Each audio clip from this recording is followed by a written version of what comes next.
이런 말씀이 나옵니다. 오늘 읽었던 말씀 가지고 복의 복을 더하시는 축복이란 제목으로 말씀을 전하려고 합니다. 따라서 복의 복을 더하시는 축복. 우리 15절을 한번 읽으시기 바랍니다. 15절 말씀. 제목에 대한 요절 말씀이에요. 시작. 여호와여 주께서 이 나라를 더 크게 하셨고 이 나라를 더 크게 하셨나이다. 스스로 영광을 얻으시고 이 땅의 모든 경계를 확장하셨나이다. 아멘. 이 나라를 더 크게 하셨고 이 나라를 더 크게 하셨나이다. 복에 복을 더하시는 내용이죠. 스스로 영광을 얻으시고 이 땅의 모든 경계를 확정하셨나이다. 확장하셨나이다. 이건 너희들 땅이다 해서 경계를 확장하시면서 어떤 누구도 침범할 수 없도록 거기에 성벽을 그 하나님이 애벽으로 든든하게 세우셔서 경계를 확장시켜 주셨다 이거죠. 오늘날 많은 사람이 복을 받았더라도 얼마 가지 못해서 참 자랑이 채 식기도 전에 무너져 버린 사람이 있고, 어떤 사람은 참 안 됐다, 열심히 사는데 왜 저렇게 살까 하는데 많은 사람이 동정을 주죠. 그런데 어떤 사람은 해놓은 것이 있어야지, 힘든 것이 있어야지 하면서 자기가 하나님인 양 정지한 사람이 있어요. 근데 그 정지가 끊어지고 끝이기도 전에 하나님이 높이 들어 놓으셔서 놀라운 정죄했던 그 사람이 부끄럽게 되어지는 그런 일들이 우리의 삶 속에서 나타나게 됩니다. 오늘 읽었던 말씀을 중심해서 복에 복을 더하시는 축복이라는 제목을 통해서 우리가 알아야 할 것이 뭐냐면, 내가 믿는 하나님이 어떤 분이냐, 내가 믿는 하나님은 복의 근원이 되신다고 하는 사실을 바로 믿기 바랍니다. 수없이 제가 하나님의 그 속성에 대해서 말씀을 드리면서 그 설교의 결론을 먼저 말씀을 드립니다. 하나님은 복의 근원이시다. 이 근원이라고 하는 말을 수없이 귀가 마르고 닳도록 말씀을 드려요. 그런데 듣는 데는 아멘 아멘 하고 듣는 것 같은데 삶 속에서 보면 안 듣고 있는 거죠. 왜?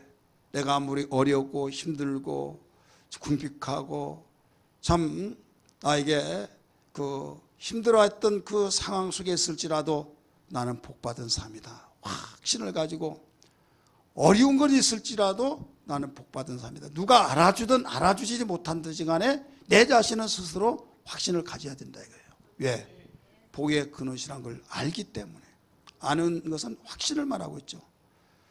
남이 말했던 걸 들어서 말할 때 정말 봤냐 그랬냐 막 그러면 봤다 그렇다 하다가 계속 꼬치꼬치 물으면 안 본 사람은요 꼬리를 내립니다. 그러면서 사실은 안 보고 들었다 하면서 모른다는 거죠. 그런데 본 사람은, 확신 있는 사람은 100번을 1000번을 그 이상을 말한다 할지라도 변함없이 일관성 있게 말을 확신 있게 말할 수 있는 거예요. 왜? 알기 때문에. 우리가 섬기는 하나님이 눈에 보이지 않습니다. 영이시기 때문에. 보이지 않지만은 분명히 그가 살아계셔서 우리와 함께 계시고 우리의 하나님 아버지가 되시면서 복의 근원이 되신다는 걸 알기에 나는 비록 다른 사람이 볼 때 부러움의 대상에 가시적으로 눈에 보이는 복이 쌓여지고 일생에 자자손손 먹고 사는 것이 풍성하지 못한다 할지라도, 누가 내가 복받았다고 하면 비웃는다 할지라도 나는 복받았다, 이런 확신 속에서 주님 감사합니다. 빈곤 속에서도 주님을 의지하고 소망 있게 하시고 현재 나에게 씨를 뿌리고 가꾸어서 거둘 것이 없어서 여기저기에서 내가 거두면 줄 테니 나에게 양식을 좀 구워달라고 하는 그런 위치에 있사오니 나는 분명히 복받은 삶입니다. 이런 배포가 있고 확신이 있는 신앙이 되어야 된다 이거죠. 믿으시길 바랍니다. 여러분, 이 근원이라고 한 말은 출처를 말하고 있는 거예요. 뿌리 어디에서 나왔느냐. 여러분, 강이라고 하는 강들이 있죠. 그 강이 근원지가 있어요. 발원지가 있다 이거예요. 거슬러 올라가면 그 강은 어디에서부터 발원이 되어서 흘러나오고 있다, 이걸 말하고 있죠. 만약에 그 강이 발원지에서 말라버리면 여기는 오래가지 못합니다. 그런데 발원에서부터 계속 흐르면 그건 마르지 않게 된 거예요. 자, 모든 사람이 복을 받아요. 믿는 사람도 믿지 않은 사람도 복을 받고 다 복을 받아서 하나님이 복의 근원이라고 한다고 한다면 이 말을 확신 있게 아멘해야 할 텐데, 말은 하면 한달째라도 거기에서 자신 있게 말을 못하는 사람이 있어요. 자, 예수 믿는 사람은 복받은 사람이라는 걸 믿습니까? 예, 복의 근원 되신 분이 우리가 믿는 하나님이시기 때문에. 그럼 믿지 아니한 사람은 복을 받아요, 못 받아요? 대답을 또 못 하시네요. 받아요, 못 받아요? 못 받아요? 확신해요? 근데 예수를 믿지 않는 사람들이 잘 살고 우리보다 더 형통하고 그런 사람들이 많이 있어요, 없어요? 있죠. 그럼 받는다고 해야죠. 눈치본이라고 말씀을 말하지 못하면 여러분 확신이 없는 거예요. 사실은 사실이니까. 그래서 이건 이렇구나, 그걸 알아야 된다 이게. 예수를 믿지 아니한다 할지라도 우리가 볼 때 복을 많이 받고, 야, 저 사람은 예수도 믿지 않아도 왜 저렇게 잘 되고 복을 많이 받을까? 참 부럽다. 예수 믿은 것이 복이라고 하는데 나는 이제 이렇게 사는가? 그 사람 앞에 명함도 내놓지 못한다 하면서 나는 할 말도 없다. 예수 믿음에 복 받았다고 하는데 한번 내놔봐라. 당신 왜 그렇게 사나? 얘 집안채도 없고 왜 빛을 지고 그렇게 사느냐라고 할 때 용서해 주옵소 하면서 그 말만 하면 어깨가 들어가고 고개가 들어가고 죄인이 되어버리는 사람들이 있다 이거예요. 여러분 당당하세요. 확신 가지세요. 확신 가지시길 바랍니다. 왜 그러냐? 한국은행에서 조폐공사를 의뢰해서 그 돈을 찍어냅니다. 돈을 찍어낼 때 그 돈을 찍어내서 그 돈이 있을 때 진정한 돈을 가지고 있는 거예요. 근데 어떤 사람이 팡팡 쓰고 돈이 많다고 하면서 가지고 사는데 이상하다. 그런데 그는 조폐공사에서 나온 돈이 아니라 자기 클럽 복사기에서 계속 복사해서 쓰고 있다 이거죠. 유통이 되고 또 쓰는데 지장이 없고 그럴 때는 돈이 팡팡 돌아가는 것 같지만은 분명히 나중에 들통이 날 때가 있다 이거죠. 진짜냐 가짜냐, 진패냐 유패냐, 이것을 가내릴 때 나중에 유패가 되어버리면 그는 드러납니다. 왜? 돈의 출자가 어디에서 나와야겠습니까? 조폐공사에서 찍어내서 한국은행에 그 결제수기에 풀어놓을 때 그것을 내가 소유하고 있을 때 그게 진짜 돈을 소유하고 있는 거예요. 누가 뭐라고 하잖아요. 누가 이것을 가짜라고 말할 사람이 없어요. 그러나 조폐공사에서 찍어낸 조폐공사에서 출자가 아닌 내 컬러 복사기에서 그 복사해냈다고 한다면 모양은 똑같은 것 같을지라도 유통이 되어지고 사용하는데 누가 발견하지 못해서 분별하지 못해서 계속 사용하는데 지장이 없다 할지라도 그는 아니다 이거예요. 언젠간 드러난다 이거예요. 깨달아지면 아멘 하시 바랍니다. 복의 근원이 그와 같습니다. 하나님께로부터 나와지는 그 복, 하나님의 결제 속에서 너는 복받은 사람이다라고 인정되어진 자만이 진정한 복이 된 거예요.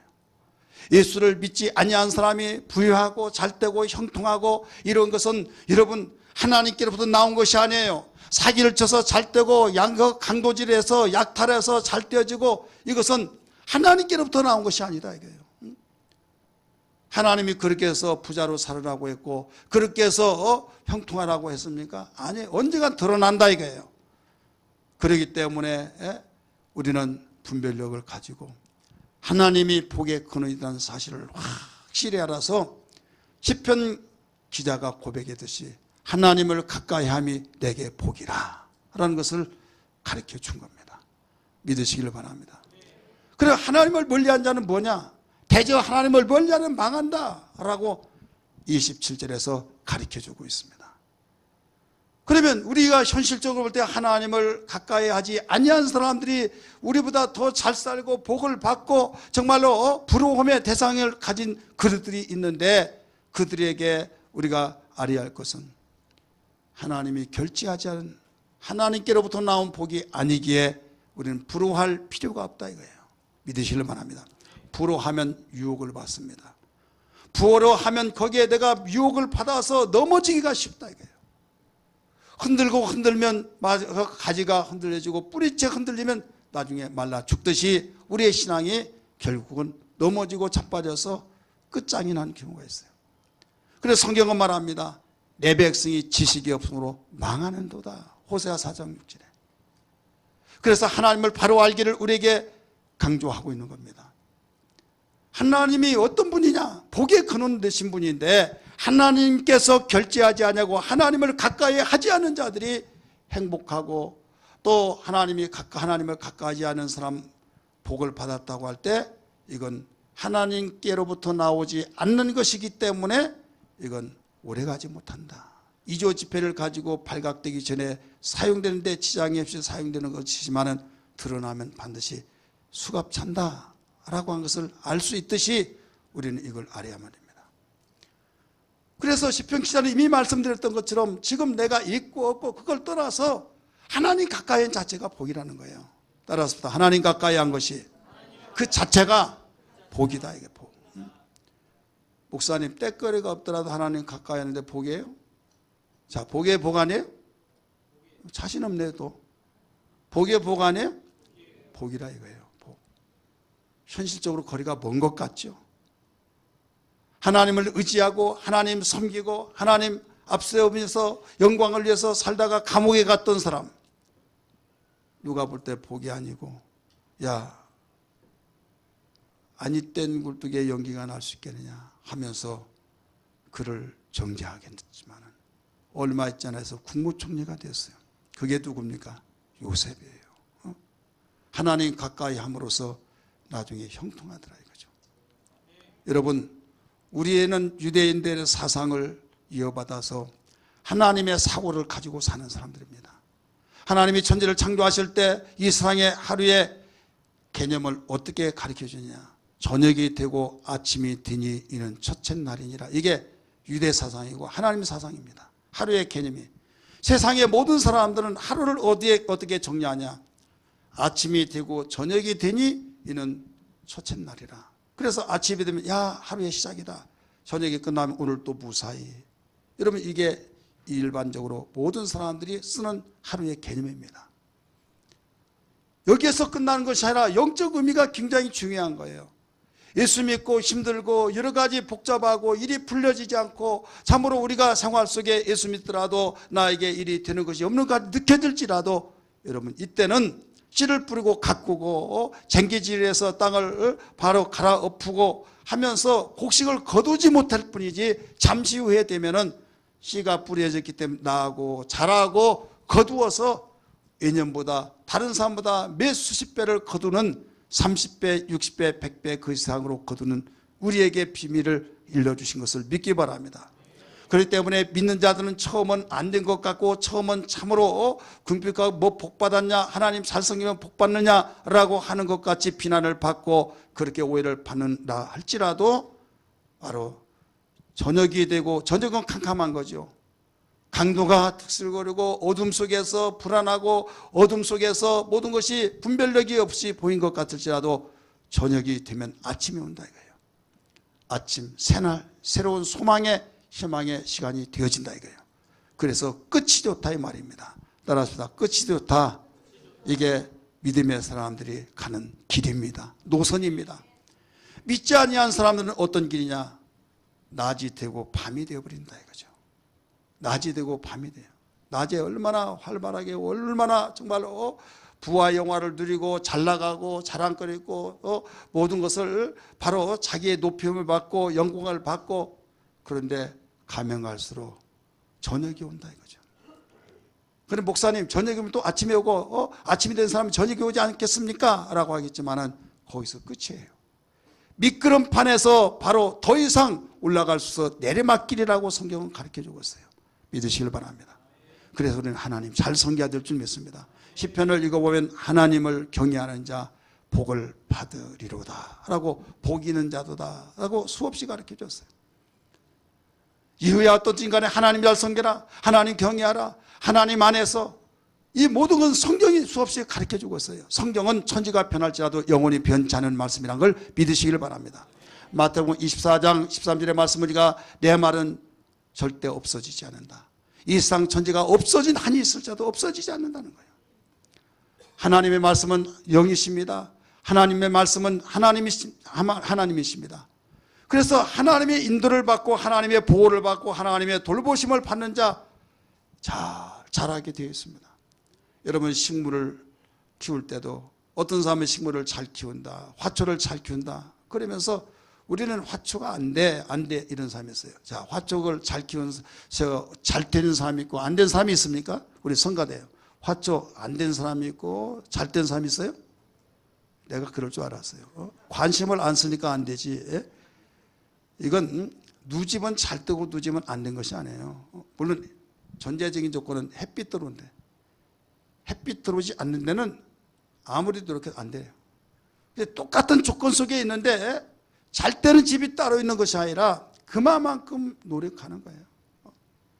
우리 집 똑같은 집인데 사모님 있을 때는 잘 때입니다. 근데 사모님이 뭐 한 달 동안 어디 갔다 그러면 안 돼요. 그냥 누렁잎만 있고 뭐 비리비리하고 막 비비 꼬아지고 아이고 내가 손 안 대니까 바로 다 죽는구나 하면서 와서 막 누렁잎 뜯어내고 물을 주고 막 이리 보고 저리 보고 갸웃갸웃하고 지렛대를 세우고 묻고 막 그러니까 또 시퍼렇게 말해 쌩쌩하게 살아난다 이게. 관심 쓰니까. 여러분 우리는 하나님의 말씀을 믿고 그 말씀에 관심을 가지고 그 말씀 속에 사모하면서 하나님 안에서 소망 가지고 살아갈 때 복의 역사들이 잘 자라난 걸 믿기 바랍니다. 그래서 복 있는 자는 악인의 길을 쫓지 아니하고 오만한 자리에 앉지 아니하고 또 주인의 길에 서지 아니할 때 대신 하나님의 말씀을 좌우로 흔들리지 않고 주야로 묵상하면서 살아가는 그 사람은 시냇가에 심은 나무가 시절을 쫓아 열매를 맺는 것과 같다라고 말했어요. 그러나 악인은 그렇지 아니하며 바람에 나는 겨와 같도다라고 말씀했습니다. 사랑하는 성도들이요, 오늘 우리는 이사야 26장 11절부터 16절까지 읽었습니다. 거기에 15절을 말씀을 기준해서 우리에게 복을 더하신 하나님의 역사를 발견할 수 있습니다. 복에 복을 더하시는 그 축복. 하나님이여, 하나님이 나라를 더 크게 하셨습니다. 더 크게 하셨습니다. 영광을 얻으시고 또 나라의 어떤 경계를 더 확장시키셨나이다 라고 고백을 했다 이거죠. 자, 이런 복이 나에게 하나님께서 복 주실 때 인색하지 않냐고 있는 복 위에 더 눈덩이처럼 커져 나가는 그런 복이 있기를 원하신 분이라는 걸 믿기 바랍니다. 인색한 분이 아니에요. 주먹만한 그 눈덩이를 굴리면 계속 커지듯이 너는 지난번에 주었으니까 이번에는 없다. 다른 사람도 줘야지. 그러신 분이 아니다 이게. 복 받을 짓을 하면 복을 주시게 되어 있어요. 복 받는 짓을 우리는 해야 된다 이거죠. 아주 쉽습니다. 하나님이 복의 근원 되시기 때문에 그분의 마음에 감동되기만 되면 돼요. 그분이 마음의 문을 열고 주고 싶은 사람을 나름대로 그분은 모두 기준을 세워놨어요. 하나님 가까이 하는 자, 그에게 복을 줄 수밖에 없는 거예요. 여러분 한 형제랄지라도 멀리 살고 전화 연락도 않고 명절 때도 모이지 않고 그러면 말만 혈통이지 참으로 멀어질 수밖에 없는 거예요. 그러나 아무 어떤 혈통적인 것은 갖춰지지 않았을지라도 이웃사촌이란 말이 있잖아요. 자주 만나고 자주 이야기하고 자주 교제하고 그러면 가까워지잖아요. 마찬가지예요. 하나님을 가까워지는 그 삶, 눈에 보이지 않는 하나님은 어떻게 가까워질 수 있을까요? 자, 하나님은 영이시기 때문에 볼 수가 없어요. 교회는 주님의 몸이라는 사실을 믿으시기를 바랍니다. 교회 생활을 잘하고 예배는 하나님 만나는 시간이기 때문에 예배에 우리는 정성을 들여서 예배를 사모하면서 하나님 말씀을 듣고 하나님 말씀을 흠모하면서 말씀 속에서 하나님을 만나뵈려고 하는 그 몸부림침 이 속에서 하나님을 만날 수 있는 것입니다. 그렇기 때문에 예배를 성공시켜라, 예배를 성공시키라 하는 거예요. 예배 시간에 단점 피우고 몸은 여기인데 생각은 다른 데 있고 또 졸음을 이기지 못하여서 그 졸음에게 정복되어서 무슨 말을 들었는지 모르다가 그저 지루하다, 또 뭐 미운 몸을 비비고 오면서 나는 찬송 부를 때도 좋고 나는 다른 시간은 다 좋은데 설교 시간만 되면 나는 죽을 지경이다 라고 하면서 그 사람들은요, 이런 복받는 시간 정말 가장 우리는 예배는 꼭 설교 시간만 예배가 아니에요. 기도할 때도 또 모든 찬양할 때도 드린 헌금을 할 때도 다 예배 속에 하나의 움직여진 가운데서 하이라이트라고 하는 최고 핵심의 핵심이 뭐냐? 하나님 말씀을 듣는 거예요. 믿으시길 바랍니다. 그 말씀을 듣고 인도를 받습니다. 하나님 말씀은 발의 등이라고 했고 길의 빛이라고 그랬어요. 우리 인생을 보여주는 거울이라고 그랬어요. 그렇기 때문에 하나님 말씀 듣는 시간이 매우 귀중한 걸 기억하면서 어떤 상황 속에 내가 비록 어젯밤에 늦게 잠잤다 할지라도, 내가 몸이 좀 이상이 왔다 할지라도 이것만은 내가 성공시켜야 한다, 하나님 말씀을 들어야 된다 하면서 우리 다른 데 갔다 오지 말고, 몸은 여기 내 생각은 다른 데 가면요 무슨 설교를 들었는지 몰라요.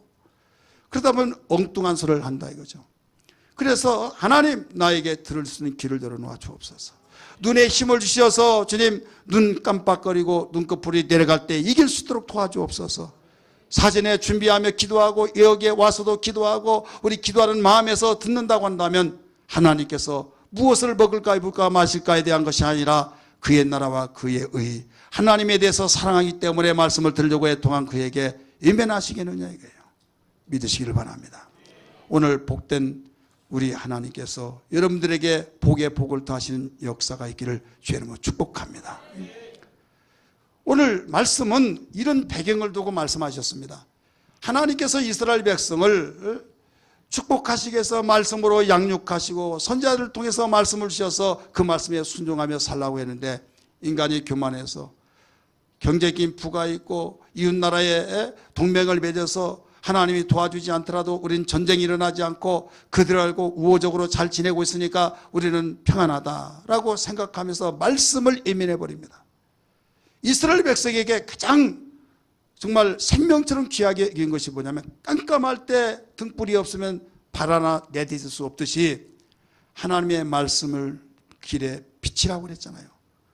발에 등이라고 그랬잖아요. 그래서 하나님 말씀을 들어야 하는데 말씀을 누구를 통해서 듣느냐? 선지자를 통해서 듣습니다. 선지자를 통해서 듣기 때문에 선지자의 소리가 끊쳐져 버리면 빛을 잃어버린 것과 똑같은 거예요. 깜깜할 때 빛을 잃어버렸다. 빛이 없다고 하는 것은 올수도입니다. 빛이 없는 가운데 식물이 자랄 수도 없고 병이 듭니다. 그래서 여러분, 마태복음 전에 말라기가 있는데, 말라기라는 선지자가 하나님께 돌아오라고 외치고 난 뒤에 400년 동안 하나님의 소리가 끊겨져 버렸을 때 암흑시대가 되어버린 겁니다. 영적 암흑시대. 이때 오만 잡다한 이단들이 다 일어나고 오만 잡다한 생각들을 다 해서 목소리 큰 사람이 이겨서 완전 나라가 엉망진창이 되어버렸어요. 이때 침례요한이 400년 만에 회개하라, 천국에 가까웠다 가니까 귀가 번쩍 띄어지면서 가슴을 찢으면서 회개하면서 돌아왔던 것을 잘 알게 될 거예요.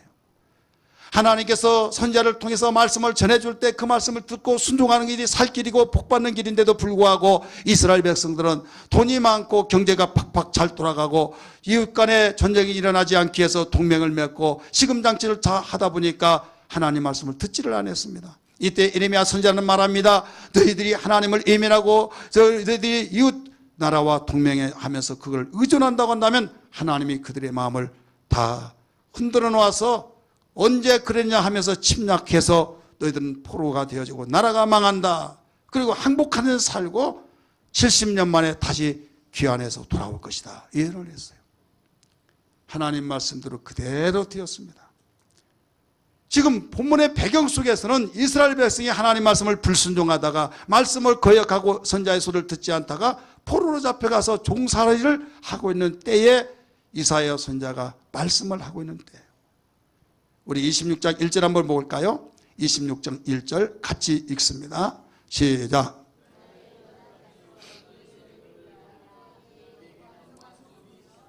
(1절에) 1절.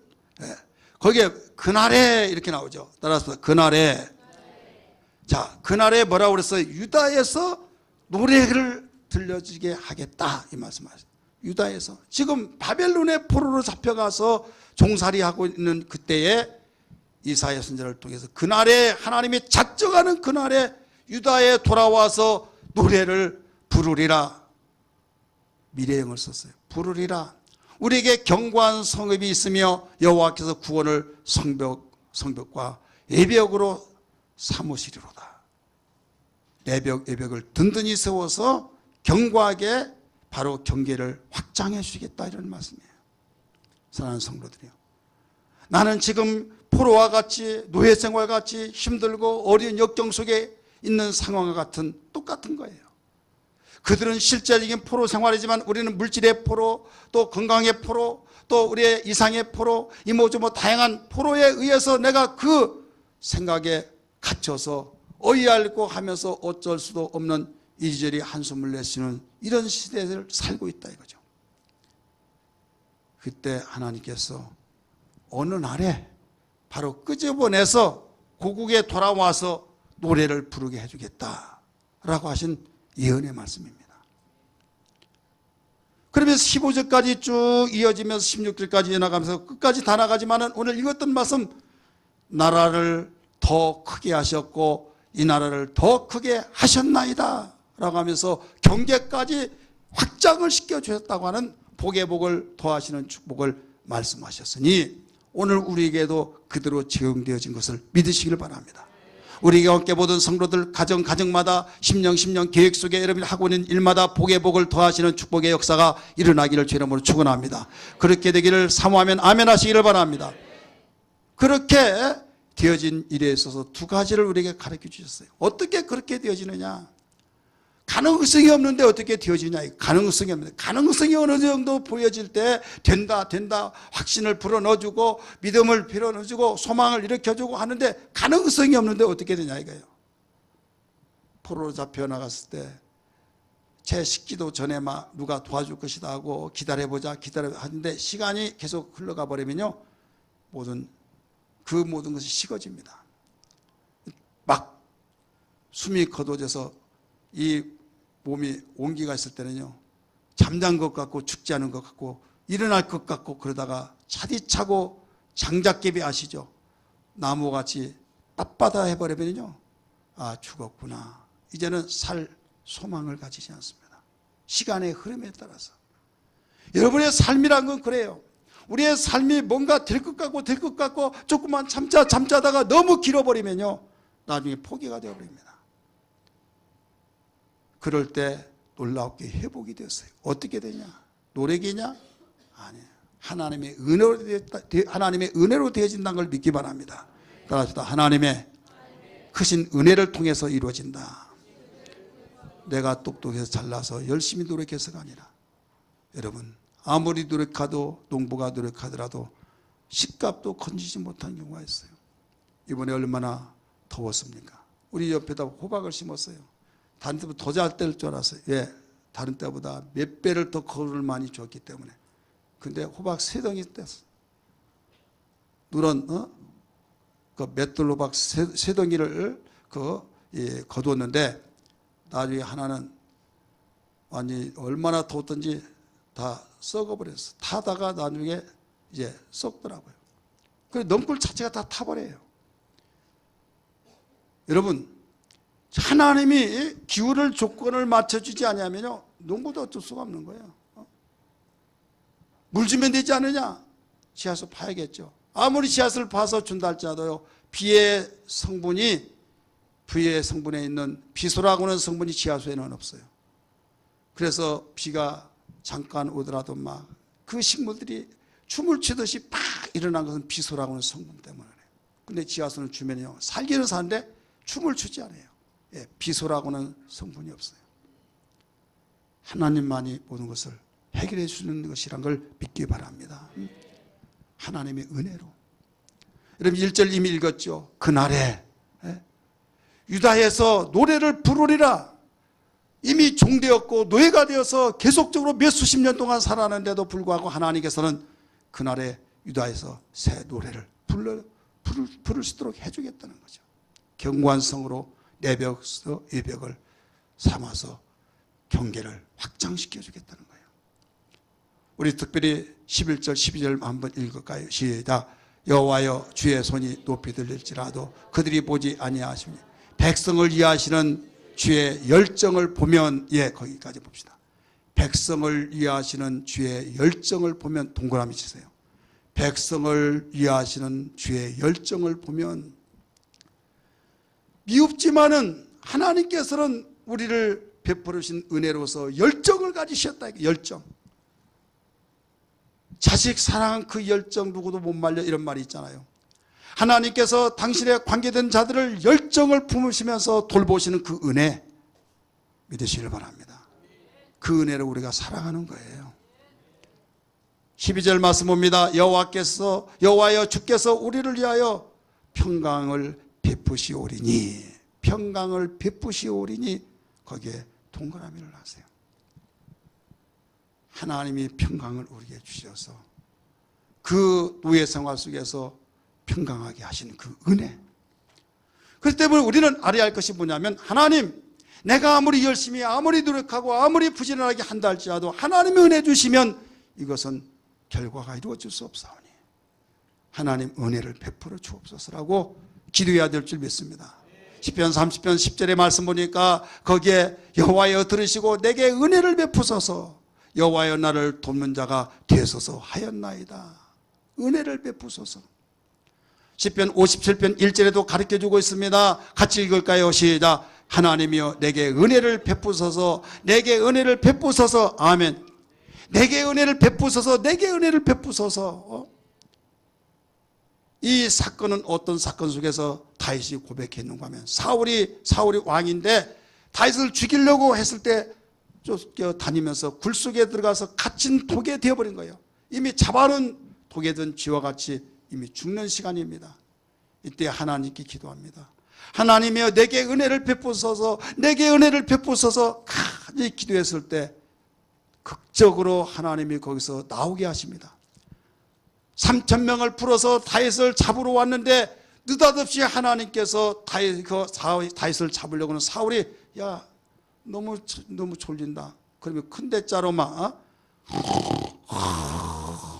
하면서 잠을 자더라고요. 바로 큰 대자로 잠자는 거 그때부터 나온 것 같아요. 그러니까 여기에서 왕이 잠을 자면 신하들이 잘 지켜야 할 것 아니에요. 근데 신하들도 같이 자는 거예요. 싸그리 막 전체 다 잠이 들어버린 거예요. 거기서 그대로 빠져나옵니다. 근데 그대로 빠져나오는 것은 여기서 뭔가 증거를 내세우겠다.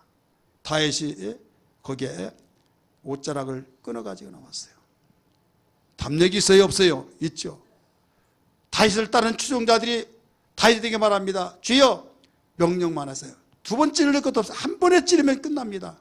하나님이 기름은 왕을 죽여서는 안 된다. 가자 하면서 이때 옷자락을 칼로 베어가지고 온 거예요. 하나님이 은혜 베풀어 주시니까 죽을 지경 속에 있더라도 살게 되라, 이런 말씀입니다. 믿으시길 바랍니다.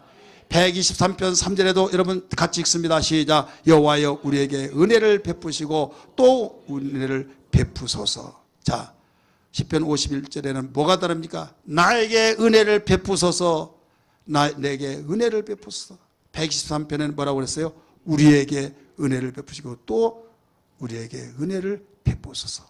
자, 나에게도 은혜를 베푸시고 우리에게도, 우리는 공동체를 말하고 있는 거예요. 개인적으로도 은혜를 받고 가정의 공동체, 교회의 공동체, 셀의 공동체, 또 기관의 공동체, 이웃의 공동체에게도 은혜를 베푸소서. 하나님의 은혜가 없이는 살 수가 없으니까. 믿습니까? 그래서 은혜를 구하고 은혜로 사모하며 살아가는 자가 복을 받게 되어 있다, 이 말입니다. 예, 하나님은 복의 근원이시기 때문에. 그래서 하나님의 은혜를 저버리고 외면하고 나 스스로 살려고 한 자는 될 것 같지만 되어지지 않습니다. 그래서 고린도후서 6장 1절 2절에서 이렇게 말합니다. 같이 읽을까요? 시작. 우리가 하나님과 함께 일하는 자로서 너희는 고라노니 하나님의 은혜를 헛되이 받지 말라. 하나님의 은혜를 헛되이 받지 말라는 거예요. 은혜란 건 뭐냐면 선물이에요. 야, 이거 가져라, 이렇게 하라, 이거 가져.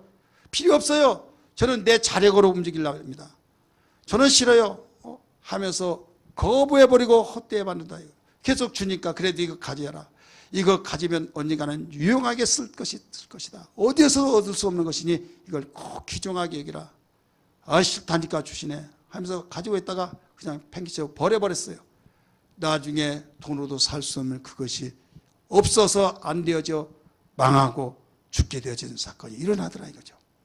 그래서 2절 같이 읽습니다. 이르시되 내가 은혜 베풀 때 너에게 듣고 구원의 날에 너를 도왔도다 하셨으니 보라 지금은 은혜 받을 만하여 보라 지금은 구원의 날이로다.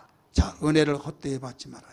이 시간은 하나님의 은혜 받는 시간을 믿기 바랍니다. 이 시간은 하나님의 구원의 날이라는 걸 믿기 바랍니다. 그래서 하나님이여 나에게 은혜를 베풀어 주세요. 하나님이여 우리에게 은혜를 베풀어 주세요. 은혜를 사모하며 은혜를 갈구하는 심령 속에 하나님께서는 후히 주시고 흔들어 눌러 넘치는 하나님이시기 때문에 외면하지 않고 주신다는 것을 믿으시기를 바랍니다. 사람이 내가 몸부림치며 얻어진 것은 여러분 많은 것 같으나 더하기 뿐이 나가지 않아요. 하나님 주신 은혜는 곱하기로 나가버리는 거예요. 가면 갈수록 기하급수로 늘어나서 곱하기를 더하기가 따라올 수가 없습니다. 예수 믿지 아니한 사람이 나름대로 자기의 철학이 있고 가치관이 있고 부자된 법, 돈 버는 법을 배워서 열심히 살 때 돈을 법니다. 그러나 하나님이 은혜 주신 그 은혜의 복 받은 사람은 따라갈 수가 없어요. 하나님이 요셉에게 은혜를 주시니 보따리처럼 물건 보따리 이리저리 팔려나갔으나 국무총리가 어떻게 됩니까? 여러분 다니엘이 어떻게 남의 나라에서 정말로 이방에 의해서 여러분 4대 왕에 거쳐서 놀라운 그 권세자가 되었습니까? 하나님이 은혜 주시니까. 하나님의 은혜 아니고서는 우리는 온전하게 복을 받을 수 없다는 걸 기억하면서 은혜를 갈구하기를 다시 한번 주의 이름으로 축원합니다. 두 번째, 복을 더하시는 축복에 대해서 뭐가 필요하느냐, 어떻게 그렇게 될 수 있느냐, 하나님 제일주의 신앙으로 무장하기 때문에 되어진다는 걸 믿기 바랍니다. 따라서 하나님 제일주의 신앙으로 무장해야 된다. 13절 14절 보실까요? 시작. 여호와 우리 하나님이여 주 외에 다른 주들이 우리를 관할하여 싸우나 우리는 주만 의지하고 주의 이름에 부르지이다. 자, 그 바벨론에서 다른 주들이 관할을 했어요. 이거 하라 저거 하라 하면서 관할자가 이방인의 주가 되었다. 하라면 해야만 됩니다. 종은 주인이 하라고 하면 해야만 됩니다. 그런데 하라고 하는 그 내용을 보니까 우상을 섬기라고 하고 먹지 말라는 걸 먹으라고 하고 막 그러니까 저는 못 먹습니다. 다니엘 그랬잖아요. 그러면 다른 사람이 그럴 거 아닙니까? 너 주제 파악을 하라. 네 신분이 뭐냐? 네 위치가 뭐냐? 너는 종놈이야. 감히 어디에 와서 네가 네 마음대로 하려고 그래. 얼마나 미운 덜박이겠습니까? 그러나 뭐라고 했습니까? 우리는 주만 의지하고 주의 이름을 부르리라. 할렐루야. 오직 하나님으로만 무장했다 이거예요. 하나님으로 하나님 신앙으로 무장했던 그 신앙. 이럴 때 다른 사람은 미쳤느니 다른 사람은 그렇게 하니 너무 빠졌느니 한달째도 하나님께서 복 주신 하나님 복에 그는 하나님께서는 감동을 받으시고 밀어주시고 이끌으시고 돌봐주시더라 이런 말씀입니다. 믿으시면 아멘 하시길 바랍니다. 할렐루야. 그래서 우리는 주님을 드높이고 그분 앞에 무릎을 꿇는 신앙으로 무장해야만 됩니다. 지존하신 주님 이름 앞에 모두 무릎 꿇고 다 경배 거룩하신 주님 보좌 앞에 엎드려져라. 우리 박수치면서 신하신 지존하신 주님 이름 앞에 모두 무릎 꿇고 다 경배 거룩하신 주님 보좌 앞에 엎드려져라. 새하면 손을 들고 부릅니다. 예수는 그리스도 예수는 주 하나님의 영으로 경배드리리. 예수는 그리스도 예수는 그리스도 예수는 주 하나님의 영으로 경배드리리. 아멘. 은혜를 사모하고 하나님 제일주의 신앙으로 무장하는 그 사람, 여러분 이것은 다른 사람이 그렇게 해봐야 너희들이 되는 건가 보라 하겠지만은 여러분 그 말이 얼마 되지 않아서 반드시 역전으로 바뀌어지는 축복의 역사를 하나님이 만들어내신 것을 믿으시길 바랍니다. 이게 우리의 신앙이에요. 성경이 가르쳐주는 강력한 메시지인 것을 믿으시길 바랍니다. 여러분, 이때 하나님이 감동을 받으신 거예요. 하나님이 감동받으시는 그 신앙이 얼마나 귀하다는 걸 믿으시면 아멘 하십시다. 오늘 본문 속에서 하나님이 감동받는 신앙 두 가지를 이야기하고 있어요. 우리 성경 말씀 16절 한번 볼까요? 16절 시작. 여호와여 그들이 환난 중에 주를 앙모하여 싸우며. 어떤 중에? 환난 중에. 환난은 좋은 거예요? 나쁜 거예요? 나쁜 거예요. 생각하기도 싫은 거예요. 단어 자체도 우리 싫은 거예요. 그래서 환난을 얻게 하여 주시고 기도하고 있잖아요. 근데 주어진 걸 어떻게 합니까? 하나님 이렇게 기도했더라도 왜 환난이 나에게 당합니까? 원망 불평하는 사람이 되어지기도 하고, 환난 속에서 하나님을 더 부르짖는 사람이 되기도 하고, 두 갈래로 나가는 거예요. 환난이 왔을 때 하나님을 더 가까이 하는 사람, 환난이 왔을 때 하나님께 더 매달려 기도하는 사람이 나타나는데, 오늘 하나님 마음을 감동시킨 사람은 어떤 사람이냐? 여호와여 그들이 환난 중에 주를 앙모하여 싸우며. 바로 환난 중에, 어려움 당할 때, 나에게 정말 말로 표현할 수 없는 참으로 힘들 때에 더욱 하나님을 앙모하는 그 신앙이 되어야 될 줄 믿기 바랍니다. 그래 하나님 감동받으신 거예요. 여러분, 어려울 때 마음을 흔들리지 않고 정말로 기분 나빠서 화가 나서 감정을 다 모든 걸 쏟아 부어버릴 정도 된데 참고 참을 때 참 그 사람 심지가 굳더라, 참 그 사람 정말 대단하더라 라고 여러분 사람들이 그 사람을 다시 본다고 하는 것을 우리가 알 수 있듯이 하나님도 인격을 가지셨기 때문에 똑같다 이거예요. 여러분, 어려운 일 당할 때 친구를 보면 어려운 일, 친구를 보려면 어려운 일 당할 때 친구를 알 수 있다는 말이 있잖아요. 내가 어려운 일 당할 때 하나님을 더 앙모하고, 앙모란 말은 사모한다는 거예요. 사랑한단 말이에요. 의지한단 말입니다. 기도한단 말입니다. 따라서 앙모는 사모하고 사랑하고 의지하고, 기도는 대화잖아요. 그래서 기도한, 앙모한 사람이 나타나는 현상 기도예요. 그랬어요. 사모하는데 영이 시대는 볼 수가 없잖아요. 내가 주님을 사랑합니다. 내가 주님을 사랑하는데 보이지 않으니까 기도할 수밖에 없잖아요. 어린이를 당하는데도 불구하고 원망할 자리같이 느껴지고, 다른 사람은 원망하는데 원망하지 않을 때 얼마나 그분이 감동을 받으시겠느냐 이거죠. 두 번째는 바로 하반절에서 가르쳐주고 있습니다. 겸손의 신앙을 통해서 하나님 마음을 감동시킨데, 우리 26장 16절 같이 읽습니다. 주의 징벌이 그들에게 임할 때 그들이 간절히 주께 기도하였나이다. 야, 징벌이 임했다 이게. 하나님의 징벌이 임했는데도 불구하고 원망하지 아니하고, 무엇을 하지 아니하고요? 원망하지 아니하고 간절히 기도했다 이거예요. 하나님, 내가 못 잘못일 때 이런 일을 당하게 하십니까? 하나님 살아계시면 한번 말씀해 보시오, 나와 보시오 하면서 하나님의 이름을 함부로 부르는 사람들이 있어요. 그런데 하나님을 마음을 감동시키는, 복의 근원 대신 하나님을 감동시키는 그 마음이, 징벌이 그들에게 임할 때도 그렇게 하지 않고 간절히 주께 기도했다. 이게 뭔 신앙이에요? 겸손의 신앙이에요. 따라서 겸손의 신앙. 겸손한 자는 그 앞에 무릎을 꿇는 거예요. 그 앞에 기도하는 거예요. 그분의 뜻을 절대적으로 아멘하고 반드시 믿음으로 살아가는 것이 겸손입니다. 오늘 우리는 이 시대에, 내 마음도 되어지지 않은 이 시대에 가면 갈수록 좀 나아지겠지 하지만 여러분, 성경은 예언하고 있습니다. 가면 갈수록 더 힘들어진 시대입니다.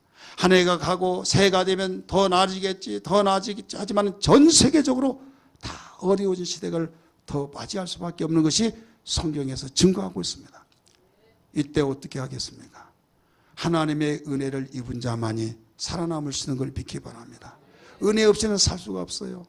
여러분, 강성강 우리 안수사님을 통해서 은혜 없이는 살 수 없다는 찬송 매 시간마다 불렀잖아요. 내가 잘 부르면 그 찬송을 좀 부르려고 했는데 내가 잘 부르지를 못해. 그래서 부르지 못했습니다만은 여러분, 은혜 없이는 안 된다.